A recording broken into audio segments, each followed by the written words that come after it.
Võru spordiseltsi Kalevi korvpallimeistrivõistlustel oli Rõuges kohtumine kohaliku Rõuge KK ja NRL-i vahel. Kuidas mäng läks? Üllatavalt hästi, kuigi eksin väga palju ja oleks pidanud suurema skooriga võitma, kõvasti suurema skooriga. Kas täna oli kohal teie põhimeeskond? Ei olnud, meil oli 3 põhimeest oli puudu veel, et kohal oli 2-3 meest pluss veel vahetusmeest, aga ikkagi panime hästi. Pidime võitsime mängu ja võitsime. Kuidas te enda mänguga rahule jäite?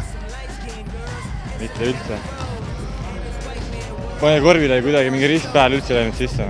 Kõik need korvilauad kätte sain, pidi mingi 3 korda proovima enne, kui oleks läbi võrgu oleks läinud palju, aga midagi ikka tuli vähemalt.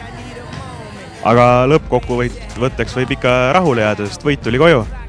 Võit kõige tähtsam ikka, et jäi koduplatsi võiduks ikka meil mäng. Ja mida siit siis järgmisest mänguks kaasa võtta, mida paremini teha?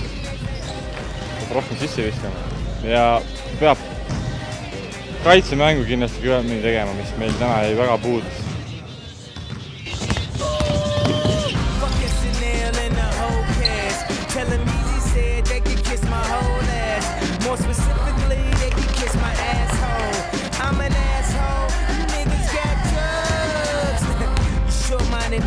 Kohtumine lõppes väljaku peremeeste 79-50 võiduga.